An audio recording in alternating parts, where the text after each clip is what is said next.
Bom dia a todos que estão presentes, todas as pessoas. Um Bom abraço. dia, desembargador Raimundo Barros. Bom dia. Bom dia, desembargador Josemar. Seja bem-vindo. Eu cumprimento também ao desembargador Luiz Gonzaga, que está aqui firme e forte hoje, substituindo o desembargador Rogério. E o desembargador Castro, que já é nosso parceiro aqui na Quinta Câmara e agora na terceira de Direito Privado. Nós vamos dar preferência inicialmente aos julgamentos de coro estendido, que tem uns colegas convocados. Um deles é o desembargador Josemar e a desembargadora Galiza.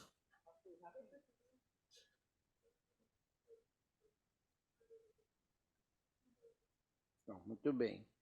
E tem também a desembargadora Ângela, que também está convocada, né, para um coro estendido. Nós vamos ter 2 coros estendidos. A desembargadora Ângela é juntamente com o desembargador Josemar.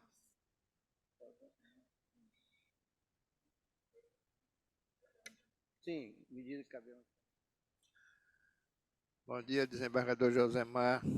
Bom Luiz, dia, desembargador Luiz. Como é que vamos? tudo bem? Faz dia que a gente não se vê, né, rapaz? Pois é, mas é a sistemática dos tempos, agora é só inteligência artificial, né, Não que é? está comandando a nossa vida, mas a amizade é a mesma, o respeito, a consideração, Isto. nada muda. Somos irmãos de acordo com o Pai Celestial. Amém, é isso mesmo.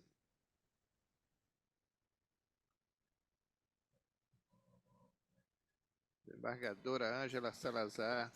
Bom, eu vou anunciar o processo que nós vamos Presidente, julgar. Pois já não. foi aberta a sessão? Foi, né? Opa, Então, só para os corrijo advogados aí, ficarem desembargador sabendo, Castro, é a falta de hábito, né? antes de colocar a preferência, Certo. nós estamos retirando de pauta o de número 2, é da sessão da Quinta Câmara Civil, Sim. que é a apelação, que o apelante é Luiz Roberto Almeida Albuquerque e a apelada é Jorge Henrique Macedo, porque as partes sinalizaram a possibilidade de um acordo. Pois E não. nós estamos, então, retirando e encaminhando para o Centro de Conciliação. Ótimo. Tá? Então fica aí Obrigado. registrado e declarada aberta formalmente a sessão, como lembrado por Vossa Excelência, e esse está retirado de pauta. O número 6, que é esse do coro estendido, é um embargo de declaração na apelação civil. Embargante é Nagipe Queiroz Moreira Lima Neto. Advogados Aristide Aguiar Pontes e outros. Embargado é Rizomar Marques da Costa. Advogado Rafael Bruno Pessoa de Oliveira. O relator sou eu e o julgamento foi adiado para a sessão híbrida de 28 de agosto de 2023, em razão. Aí foi adiado novamente em razão da ausência justificada do desembargador Jorge Rachid Maluf. E hoje nós deveremos fazer o julgamento, né? Excelência, Pois não, só doutor? uma questão de ordem. Pois não. Eu não sei se o desembargador Gonzaga vai, nesse processo, substituir o desembargador Bogeia, e em razão da possibilidade de mudança do voto após o relato fático e técnico-jurídico da situação, eu gostaria, se fosse o caso, em razão da falta de um dos membros da composição da Câmara, que fosse esse processo adiado para quando a Câmara estivesse completa para julgamento. Haja vista que nós estamos sem um dos membros aqui presente. Embora ele já tenha votado, mas diante da possibilidade de mudança no voto, eu gostaria de requerer o adiamento para a próxima sessão. Haja vista que já teve outros adiamentos anteriores, né? E nesse sentido, eu gostaria de requerer isso a Vossa Excelência, que ficasse o requerimento registrado no julgamento.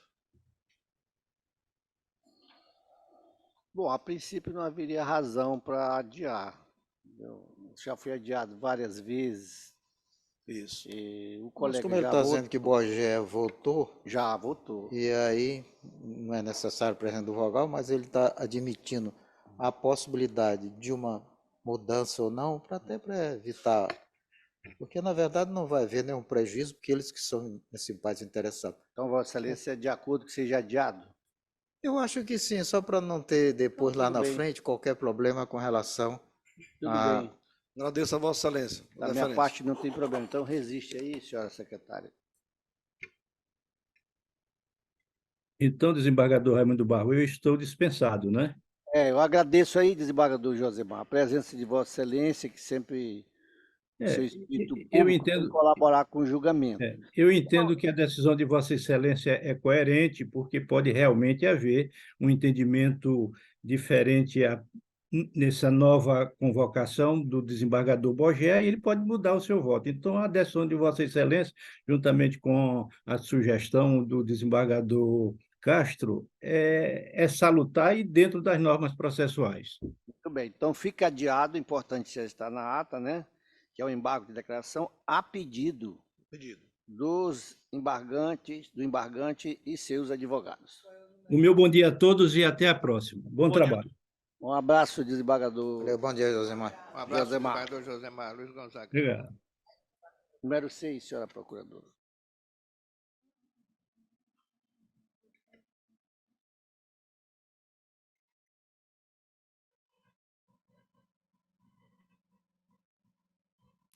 O próximo quórum estendido, nós estamos aguardando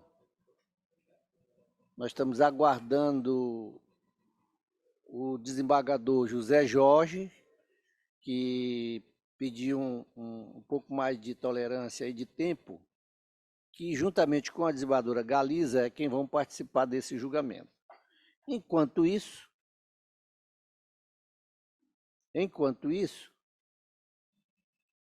nós vamos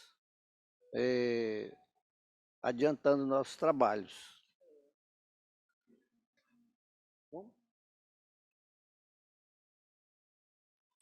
Desembargador Castro e desembargador Gonzaga, estou submetendo a apreciação de Vossa Excelência às atas das sessões anteriores.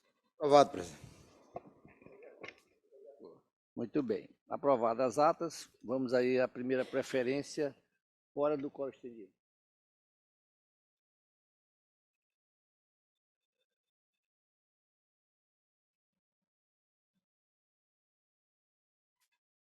Não há problema.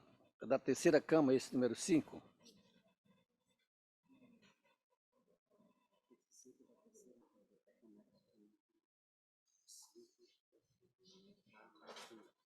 Sim. Mas é só um voto?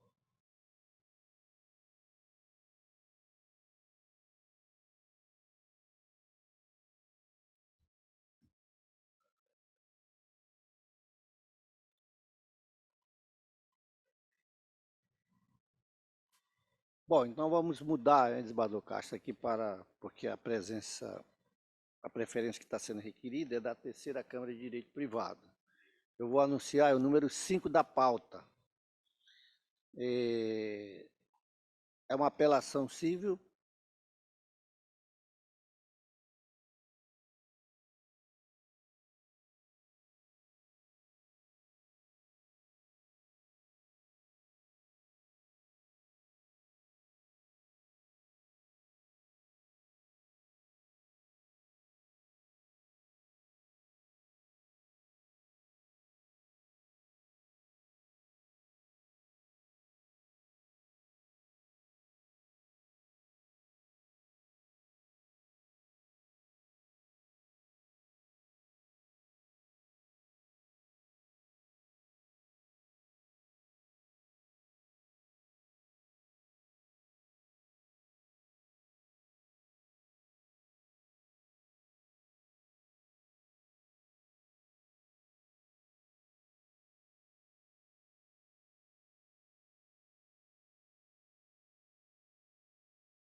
Muito bem, agora vamos fazer o julgamento do quórum estendido, a qual foram convocados os ilustres desembargadores e desembargadora José Jorge Figueiredo dos Anjos e Francisca Galiza.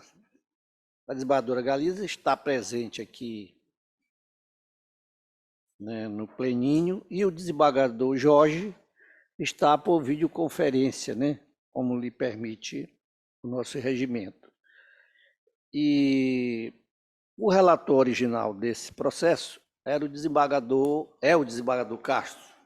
Então, eu vou pedir a Sua Excelência que, porque as partes vão querer ainda, creio que ainda, defender seus pontos de vista, e o voto divergente fui eu quem iniciei, mas o desembargador Bogé apenas me acompanhou em parte. Desembargador Castro, com a palavra, Vossa Excelência. Presidente, é a apelação civil, que Elton de Almeida, ele pretende a reforma da sentença do juízo da 14ª Vara Civil de São Luís e nos autos da ação de indenização com pedido com danos morais, lucro cessante, julgou improcedentes os pedidos formulados na inicial.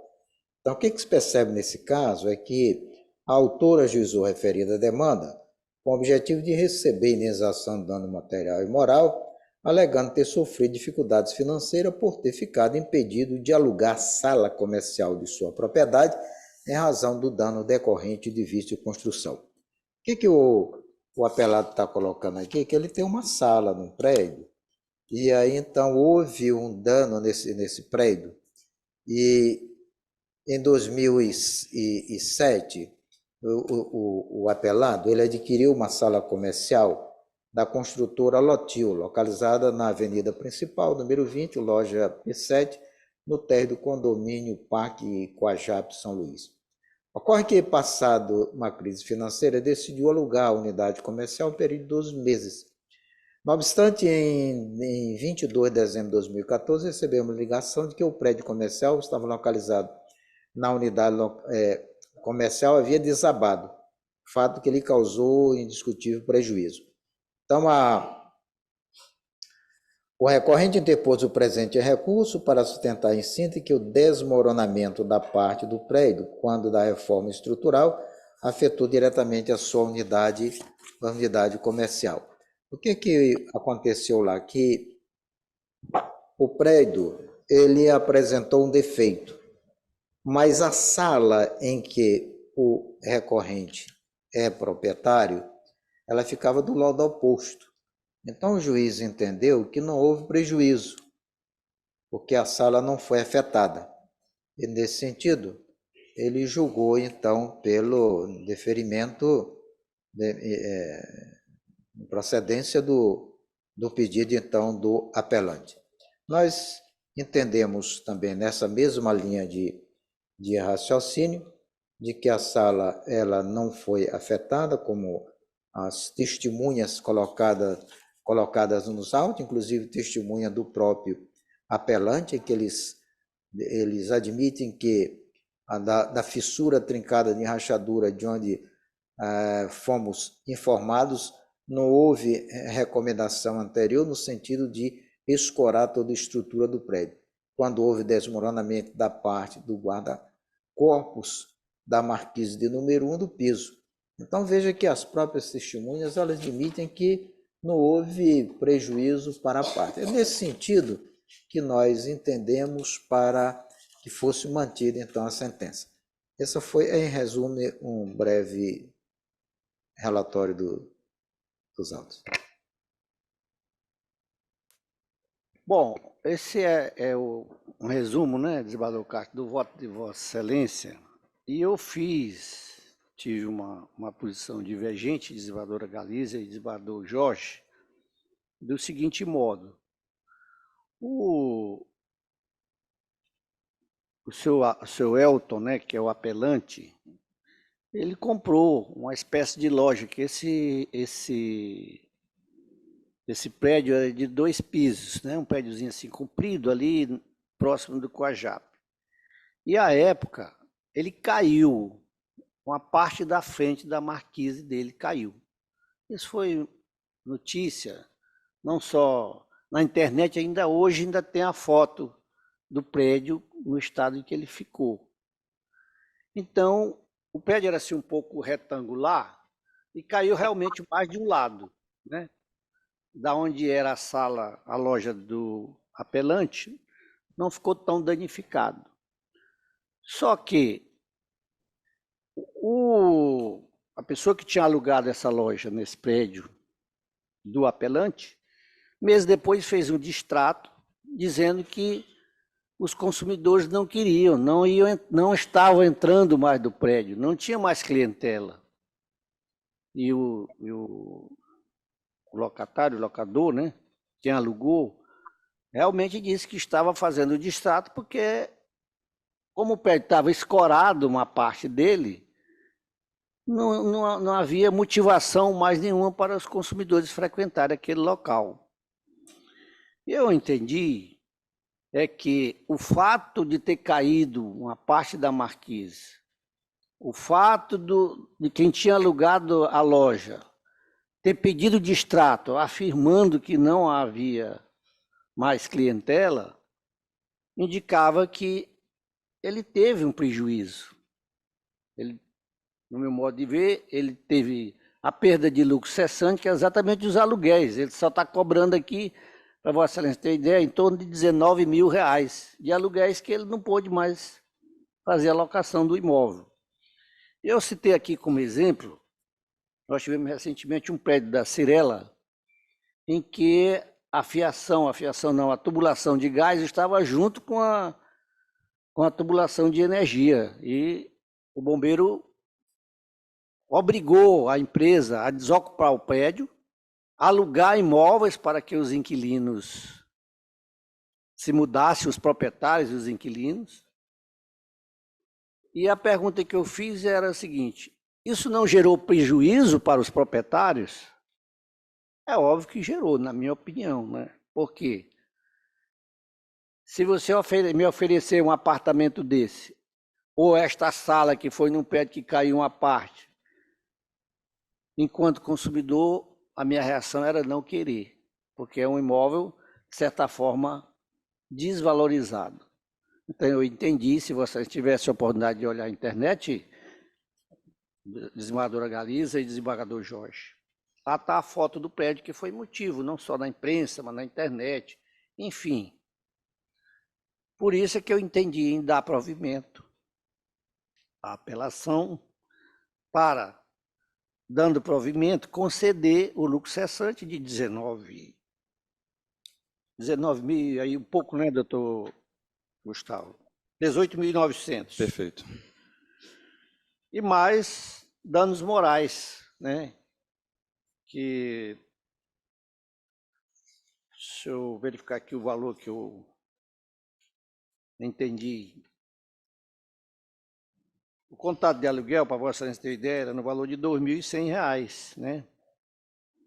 E então, por isso é que o lucro cessante foi fixado em R$ 18.900 e mais R$ 10 mil de danos morais.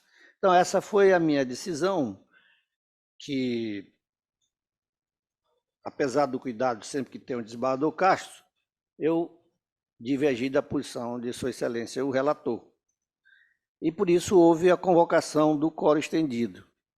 O desembargador Bogea, que à época também votou, ele me acompanhou na fixação dos lucros cessantes, mas não me acompanhou na fixação do dano moral. Eu vou passar a palavra aos advogados para que, digamos, esclareçam mais, eu trago mais fundamentos para que os colegas possam votar. Doutor Gustavo, com a palavra. Muito bom dia, Gustavo Araújo Vilas Boas, advogado regularmente inscrito na OAB Maranhão sob o número 7.506. Meus cumprimentos, senhor presidente, desembargador Raimundo Barros, eminente desembargador relator, desembargador Castro, desembargador Gonzaga, ora em substituição ao desembargador Bogea, e os desembargadores convocados, desembargadora Galiza e o eminente desembargador José Jorge Figueiredo dos Anjos. Doutora Procuradora de Justiça, doutora Marilé, sempre um prazer. E vamos à síntese do caso, vou tentar poupá-los, vez que previamente já enviei aos desembargadores convocados não apenas memoriais, mas a documentação que entendi pertinente ao deslinde da questão. Como muito bem disse o eminente relator e o desembargador que divergiu, houve um desabamento de parte do prédio, chama condomínio Flauden Park, um centro comercial de apenas 2 pavimentos, em forma retangular. Eu tive também a oportunidade, desembargador Zé Jorge, de enviar a foto para Vossa Excelência e para a desembargadora Galiza, de como ficou aquele estabelecimento. E veja, eminente desembargador Castro, e digo isso com todas as vênias mesmo, a discussão nunca foi em relação a onde está situada a loja do apelante. Em nenhum momento, eu que ajuizei essa ação em 2014, em nenhum momento esse fato foi omitido. A loja do apelante fica ao lado esquerdo do empreendimento, o desabamento, no seu foco central, ocorreu do lado direito do desabamento. Mas essa, repito, nunca foi a discussão, mas sim as consequências que o desabamento desse centro comercial ocasionou para a loja do apelante. Isso sim é o que está sendo discutido nestes autos. Também rogando todas as vênias ao eminente relator, quando em seu respeitável voto cita alguns depoimentos testemunhais, especialmente ou preponderantemente o depoimento da preposta da ré. E o detalhe que ela, quando perguntada por mim em audiência, desembargador Zé Jorge, ela nunca esteve no local. Ela mora fora do Maranhão e nunca esteve para vistoriar ou mesmo observar o centro comercial Flauden Park, que foi alvo do desabamento. Em contrapartida, todos os depoimentos colacionados são no sentido de que houve sim prejuízo para o apelante em decorrência do desabamento. A exemplo da testemunha Alex Mariano Miranda, que responde que todo o empreendimento foi escorado, e não apenas parte dele. Testemunha Hudson dos Santos Machado, funcionário da loja, funcionário do centro comercial,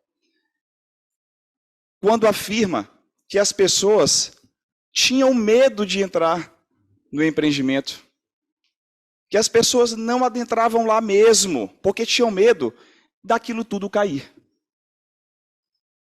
E o empreendimento, eminente desembargador relator, ficou literalmente abandonado. É impossível, é inimaginável, com o respeito que a palavra requer, mas é inimaginável pensar que o apelante não sofreu prejuízo por conta do desabamento do prédio. Vez que ele tinha um contrato de locação, ele recebia R$ 2.100 desse contrato de locação, e foi, a partir do fato, obrigado a destratar esse contrato. De modo que o prejuízo foi não apenas financeiro, mas também de ordem moral. Mas não basta esses depoimentos testemunhais. Houve uma discussão no julgamento primeiro, no qual foi ventilado, foi especulado a questão da necessidade de uma perícia. O caso prescinde de perícia. Existem laudos oficiais nos autos.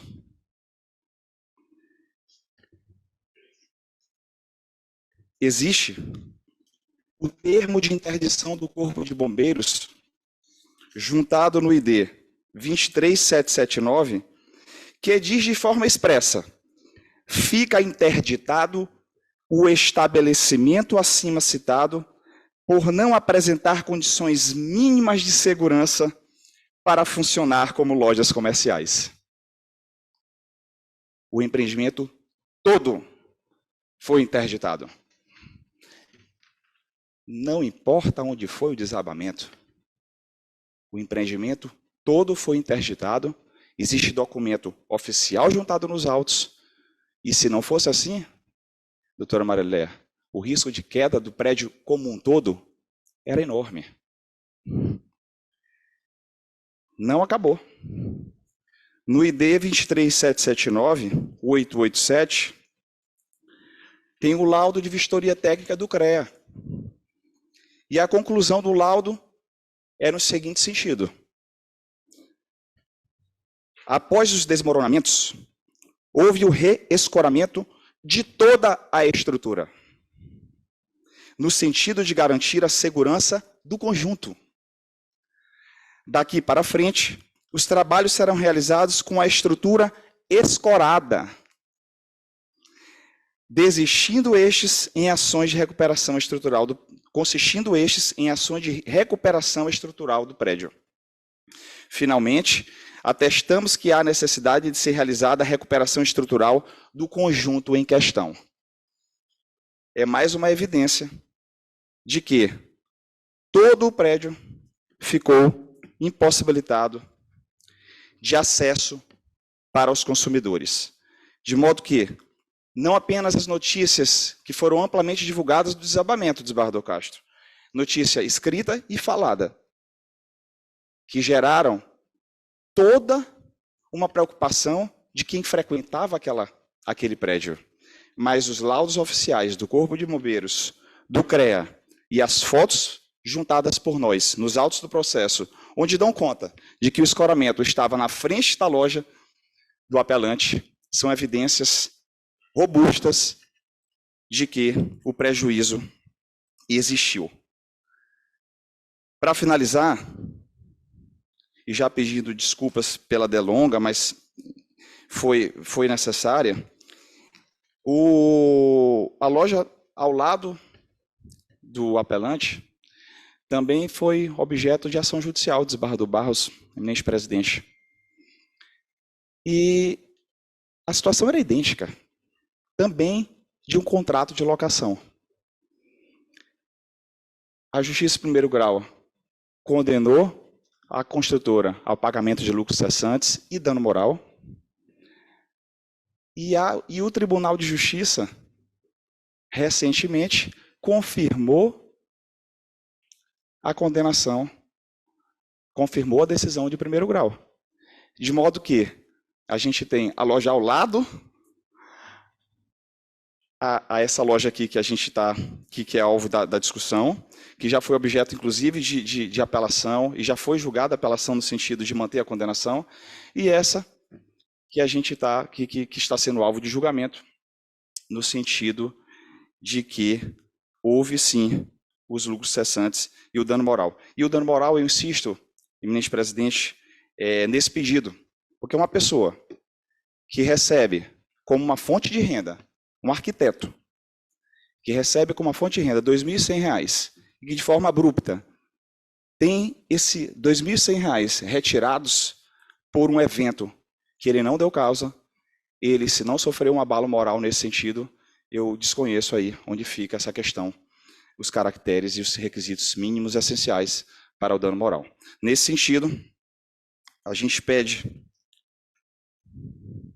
o provimento da apelação, que seja observado o voto divergente, os votos divergentes, no sentido de dar provimento à apelação, para condenar a construtora Lotil a título de lucros cessantes, ao pagamento no valor de R$ 18.900, que são exatamente aquele período de 6 meses da ruptura do contrato de locação, além de R$ 10.000 a título de danos morais.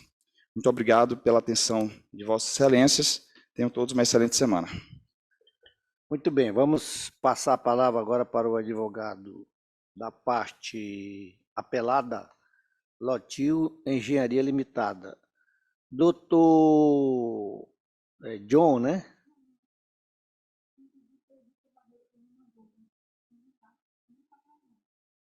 Muito bem.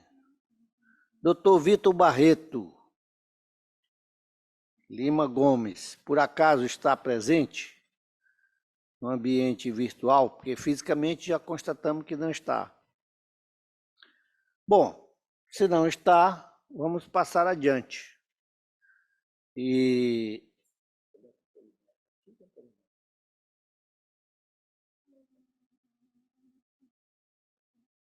ele já votou, minha filha. Desembargador Jorge, eu vou passar a palavra a Vossa Excelência. Pois não, desembargador. É só para esclarecer para o desembargador Jorge, desembargador Luiz Gonzaga, que nós temos Luiz Gonzaga e Galiza. Sim. 3, nesse processo, Sim, já tem falei. 3 julgamentos diferentes. Entendeu? Um julgamento, viu, desembargador Acho Jorge? que é o único caso que a gente já presenciou 3 votos. Desembargador Jorge, os julgamentos estão ao seguinte. O voto de Sua Excelência, o relator, que negou provimento. A sentença de primário grau julgou improcedente os pedidos. Depois veio o voto meu divergente, dando procedência ao recurso e fixando o lucro cessante no valor solicitado, que é um valor relativamente baixo, R$ 18.900, e mais dano moral de R$ 10.000. O desembargador Bogeia concordou comigo em parte, só não concordou com a fixação de dano moral, mas concordou com o lucro cessante. Então, as posições são estas e Vossa Excelência está com a palavra. Muito obrigado, senhor presidente Raimundo Barros, cumprimentando Vossa Excelência, desembargador Castro, o desembargador Bogé não se encontra, desembargador Luiz Gonzaga, desembargadora Galiza, a doutora Marileia, nossa procuradora de Justiça, senhora secretária da Câmara, senhores advogados, doutor Gustavo, que fez a sustentação oral, e os demais ouvintes da Rádio Web. Eu já tinha realmente conhecimento desses autos através de memoriais que recebi de uma das partes. E também eu tinha lido já também o voto do desembargador Castro e o voto divergente do Raimundo Barros. E eu vou pedir vênia ao desembargador Castro para acompanhar em toto a divergência, não só com o lucro cessante, como também no dano moral, que é um valor proporcional e razoável para o caso em tela de R$ 10.000. É assim que eu voto, senhor presidente. Desembargadora Galiza, com voto a Vossa Excelência.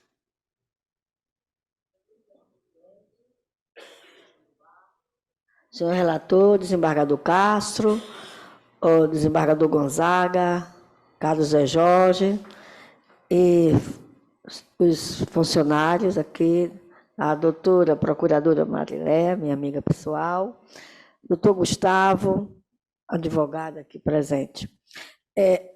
Desembargador Raimundo Barros, senhor presidente, eu vou acompanhar a Vossa Excelência, porque aqui eu acredito, eu não entraria nessa loja, né? Ficaria com medo. Então, eu acho que existe sim o lucro cessante e os danos morais, com toda a vênia do senhor relator, desembargador Castro. É como voto. Muito bem. Doutora Marilé, só para ratificar aí o parecer. porque foi sem interesse, Excelência, gente. Permanece sem interesse. Permanece. Muito bem. Então, eu vou proclamar o resultado. Aí foi por maioria, dado provimento à apelação nos termos do voto divergente. Agradecemos aí a presença da desembargadora Galiza, do desembargador Zé Jorge, que sempre, pontualmente, diga-se de passagem, né, que às vezes ele tem dificuldade de fazer esse julgamento de quórum estendido, comparecem para colaborar com os julgamentos e fazer cumprir a nossa missão, que é a prestação judicional. Agradecemos a presença dos ilustres colegas. Nós agradecemos, desembargador Raimundo Barros, e estou à disposição para próximas convocações. Muito bem. Fique à vontade. Se quiser permanecer conosco ou não, fique à vontade. Obrigado, vou me retirar.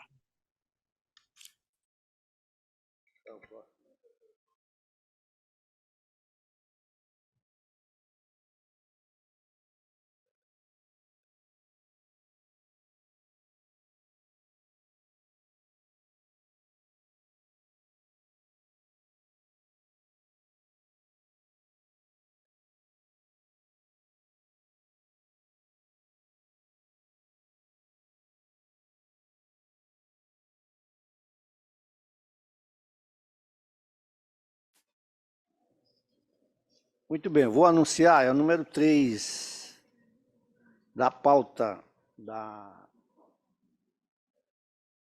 5ª Câmara Civil.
Muito bem, retomando aqui os trabalhos da sessão, eu quero anunciar, desembargador Castro, antes de Vossa Excelência trazer aí o voto sobre o pedido de vista que fiz na sessão passada, é que o processo número 4, que está aqui na pauta, é um agravo de instrumento, eu estou retirando, porque a minha assessoria me advertiu que eu tenho que analisar um pedido de prevenção com o gabinete do desembargador Jorge Rachid Mubarak Maluf. Então, se alguém estiver aguardando, o número 4 da pauta é da Quinta Câmara? Da Quinta Câmara. Está retirado de pauta. É um agravo de instrumento. Exatamente. Desembargador Castro, eu passo a palavra a Vossa Excelência. Nós pedimos vista desse processo devido a algumas considerações que foram feitas pelas partes e eu achei por bem fazer um estudo, então, mais detalhado. E nós analisamos 4 pontos, que nós entendemos como se fosse sendo os pontos fundamentais. No primeiro, nós questionamos se havia herdeiro quando se manifestou no inventário. Eu analisei dizendo que o José Delfim, ele peticionou na ação de inventário em 7 de 8 de 2008, conforme folha 55 do ID, aí vem o número do ID, postulando sua habilitação como herdeiro necessário. Você subiu uma herança.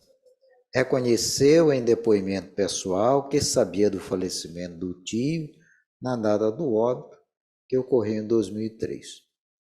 Reconheceu nos autos que, apesar de habilitado no inventário nesse ano, mas só em 2011 se manifestou para impugnar o instrumento de promessa de cessão de direitos hereditários, sendo que desde 2009 se consumou o lapso temporal da prescrição. Eu estou afastando esta cessão de direitos hereditários por não constar nos autos a participação do apelante nessa negociação. Portanto, a questão do herdeiro, o inventário, eu entendo que ele já exauriu.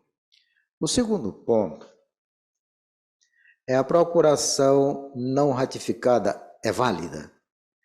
Eu digo o seguinte, sobre a alegada inobservância da ratificação da procuração outorgada pelo consulado, destaco que a Convenção sobre a Eliminação da Exigência de Legislação dos Documentos Públicos Estrangeiros, Convenção da Apostilha de Haia, internacionalizada por meio do Decreto 8.660/2016, dispõe que os documentos públicos oriundos de outros países signatários devem ser reconhecidos pela Justiça brasileira e a eles atribuído o mesmo valor probatório legalmente previsto para os instrumentos públicos lavrados em território nacional, dispensando-se para tais documentos que sejam legalizados por agentes diplomáticos dos consulados brasileiros, restando convalidado o negócio jurídico firmado pelos primeiros apelantes.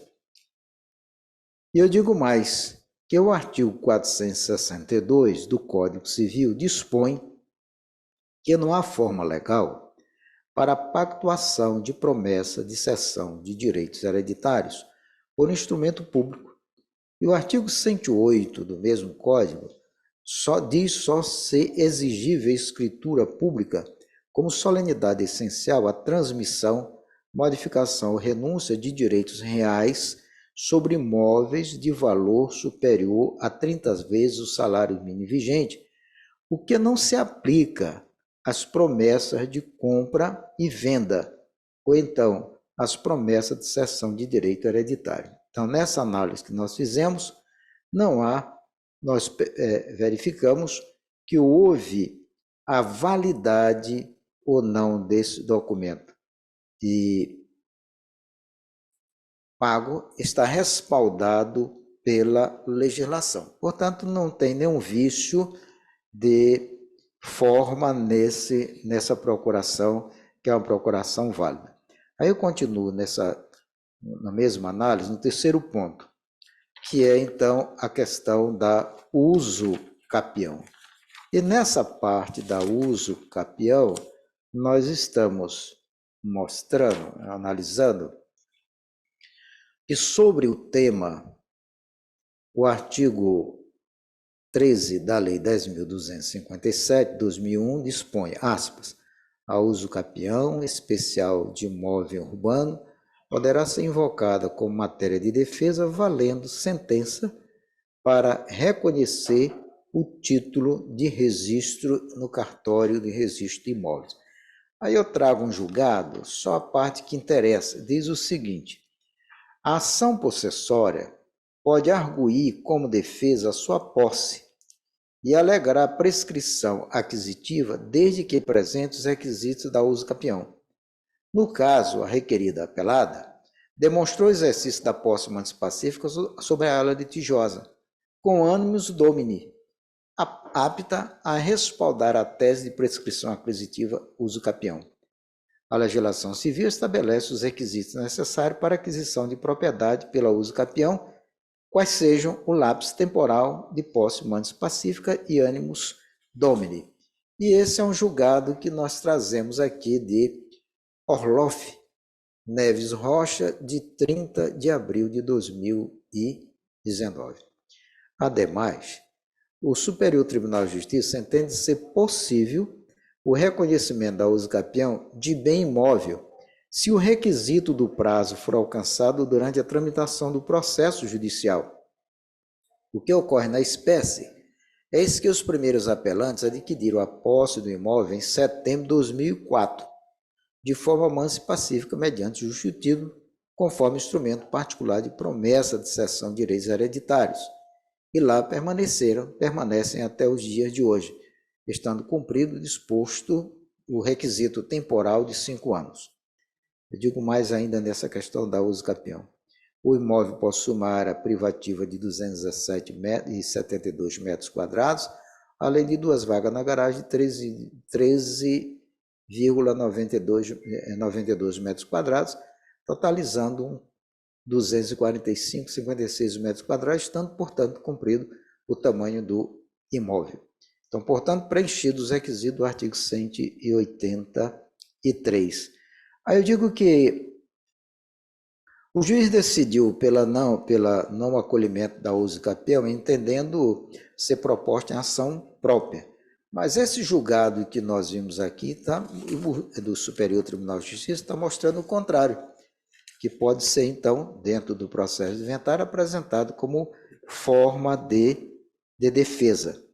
Então, portanto, eu estou afastando essa questão do não acolhimento da uso capião. E o terceiro e o quarto ponto que nós estamos, então, analisando, se trata se houve a boa-fé das partes. O negócio jurídico de promessa de cessão de direito hereditário foi firmado em setembro de 2004, aproximadamente 4 anos antes da habilitação do ora segundo apelante, como herdeiro em ação de inventário, que demonstra a boa-fé dos primeiros apelantes ao adquirirem o imóvel em questão, não podendo-se exigir destes que soubessem da existência de outros herdeiros sobreviventes, sobretudo por não constar na certidão de óbito do decújo informação sobre esse herdeiro, sendo aplicável o dispositivo no parágrafo único do artigo 1827. Eu vou fazer a leitura desse artigo 1827, que ele diz: são eficazes as alienações feitas a título oneroso pelo herdeiro aparente terceiro e boa-fé. Aí eu continuo no raciocínio, com base na teoria da aparência, havendo um único herdeiro à época da formalização do negócio jurídico, porque o outro não foi declarado, o contrato de promessa de cessão de direitos hereditários não pode ser invalidado, por inobservância da ratificação da procuração otorgada pelo consulado, impossibilidade de se ter como objeto bem singularizado, de acordo com o artigo 1793, parágrafo 2º e 3º do Código Civil, ou mesmo a inexistência de autorização judicial. Assim, a eventual partilha decorre desse negócio jurídico não pode ser imputada aos primeiros apelantes, eis que são terceiros de boa-fé, devendo tal situação ser resolvida entre herdeiros e legatários, na demanda do bojo do inventário ou em ação autônomo contra outro herdeiro.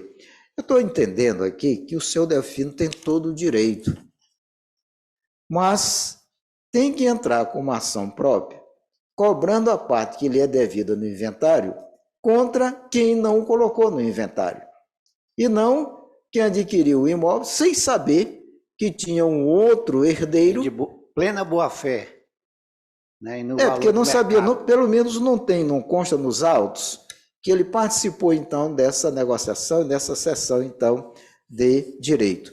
E por essa razão, presidente e desembargador Gonzaga, preenchidos os requisitos para a caracterização da uso capião especial urbana, deve ser decretada a prescrição aquisitiva do domínio em favor dos primeiros apelantes, devendo ser provido o primeiro apelo para declarar a aquisição originária da propriedade dos primeiros apelantes sobre o apartamento objeto da demanda e pelo improvimento do segundo apelo. É o voto.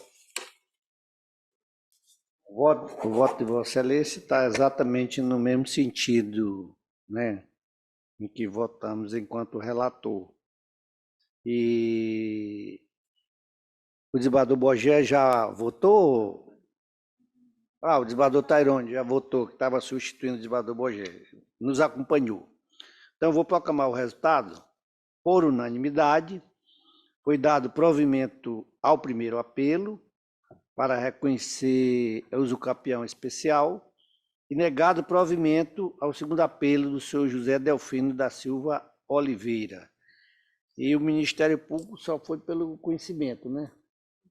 Exatamente. Está aí um processo, por isso é que eu digo assim, eu dou parecer em todos, porque está aí um processo que o Ministério Público deveria ter se manifestado no mérito. Muito bem. Data vênia, excelências. Muito bem, tem razão, Vossa Excelência. Então,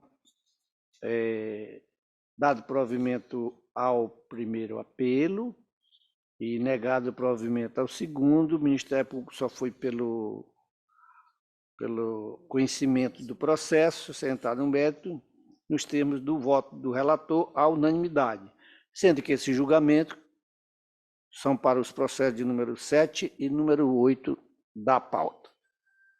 Então, agradecemos a presença do doutor Fábio, que está aqui, e vamos passar adiante.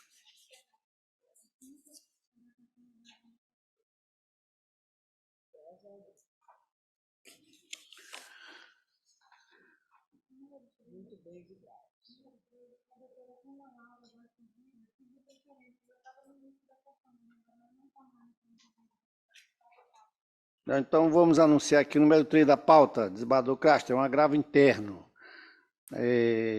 Agravo interno no agravo de instrumento, agravante Apvida, assistência médica limitada, advogado Nelson Willis Fratoni Rodrigues e outros. Agravado é Miguel Pereira da Silva, advogado Lucas Silva Luiz e outros. Não sei se tem algum advogado presente, fisicamente não, mas no ambiente virtual tem algum advogado relacionado com essas partes? Desembargador Castro, então Vossa Excelência pode resumir, porque ela esteve presente aqui hoje, a advogada, né? Então, veja, plano de saúde foi uma negativa de atendimento, Sim. que essa matéria já foi objeto de julgamento no agravo de instrumento. Então, como houve uma decisão de indeferimento da liminar, mantendo a análise inicial do agravo de instrumento, é que veio, então, o agravo interno. Mas esse agravo interno ele não traz nenhum documento, nenhum assunto diferente daquilo que foi julgado anteriormente no agravo de instrumento. Portanto, não tem nenhum argumento novo, um fato novo, para que pudesse, então, fazer uma análise diferente daquela que nós fizemos anteriormente. Então, parece que nós temos até uma súmula que é da 5ª Câmara, que é de número 2, e nós estamos manifestando pelo improvimento do agravo de interno, presidente, com voto. Presidente, eu estou acompanhando também o relator. Muito bem, desembargador Gonzaga, agradeço pela sua praticidade. Eu também acompanho. Então, proclamando aí o resultado, desembargador Castro. Agravo interno improvido. Improvido nos termos do voto do relator, sem intervenção ministerial nesses casos.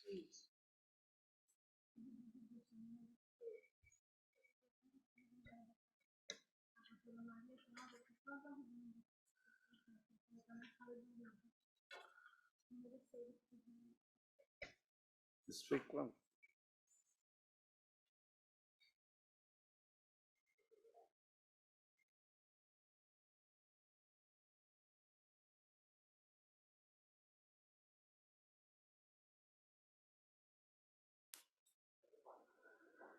Só tem mais esse?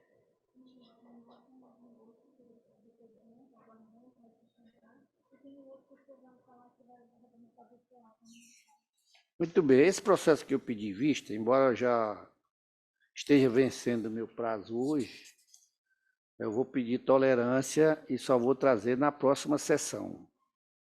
É o número 6. Comunicando, né, publicando para conhecimento dos interessados.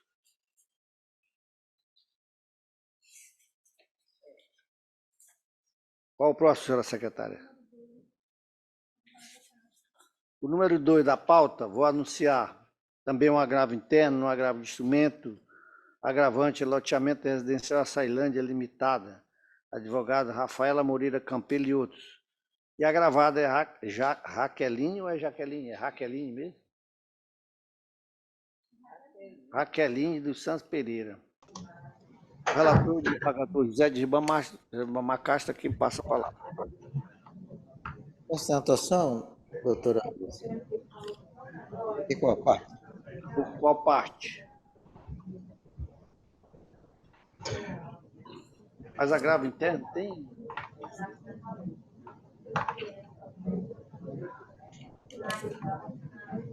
Pela parte do loteamento, bom dia a todos, excelências. Não, instante, doutor. Com a palavra o relator. Tem. Cabe certo? Eu acho que não cabe. Na última sessão nós decidimos que, no caso de agravo interno, até porque não é julgamento de apelação. É um agravo interno em agravo de instrumento. Sim. Porque ele pode acompanhar o julgamento, mas não há sustentação oral prevista no nosso regimento. Então, sendo assim, nós vamos fazer apenas a leitura da emenda. Pois não. Então, agravo interno, agravo de instrumento, insurgência contra a denegatória de efeito suspensivo. E eu digo na emenda, no item 1, o pedido de tutela recursal para a reintegração de posse do imóvel, objeto de compromisso de compra e venda, em razão da inadimplência da promissária compradora, foi indeferido monocraticamente em razão do não preenchimento dos requisitos fomos boni iure, pois as notificações encaminhadas à requerida para a sua constituição em mora não foram a elas entregues, procedendo a subsequente intimação por edital na imprensa escrita, no qual, a princípio, não atende os requisitos do artigo 49, 2 da Lei 6.762 de 79.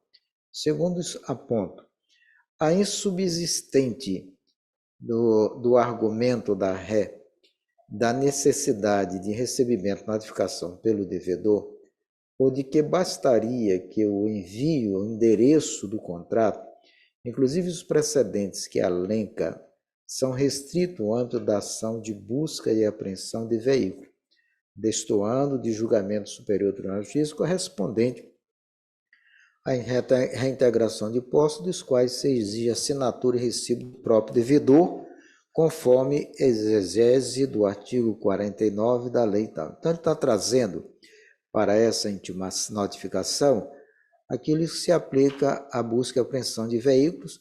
Quando se trata de imóvel, é totalmente diferente, é uma outra situação. Portanto, esse argumento não se aplica ao caso.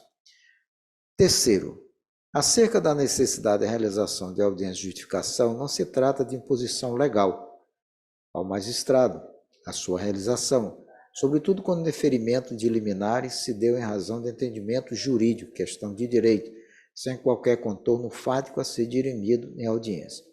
Considerando que o agravado não trouxe argumentos novos naquilo que já foi julgado no agravo de instrumento, apto a infirmar os fundamentos que alicerçam a decisão agravada, impõe-se o improvimento do agravo interno. Por essa razão, nós estamos manifestando negando provimento ao agravo interno.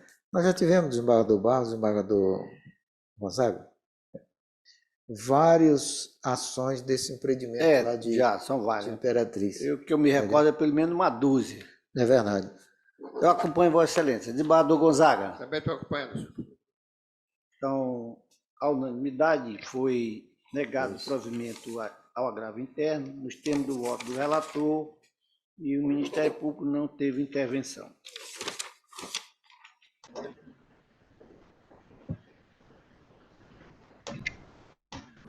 Bom, nós ainda tínhamos um processo a ser julgado hoje, que as partes pediram para sair da sessão virtual para vir para essa sessão presencial e às vezes mista com videoconferência, mas como os advogados e as partes não compareceram, ele vai retornar para a sessão virtual. Viu, desembargador Castro? Seguindo a nossa orientação, porque eles não compareceram, é o número 4. Mais alguma coisa? Mestre.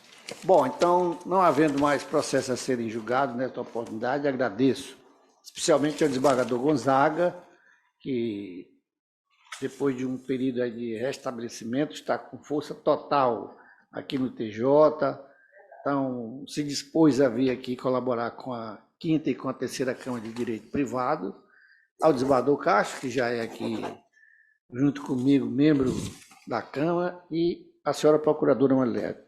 Desembargador Gonzaga, muito obrigado pela sua colaboração. Eu, o 5º aqui da Câmara, da 5ª Câmara. Foi julgado o 5º? Foi julgado em conexão, julgamento conjunto. Eu não observei aqui. Obrigado.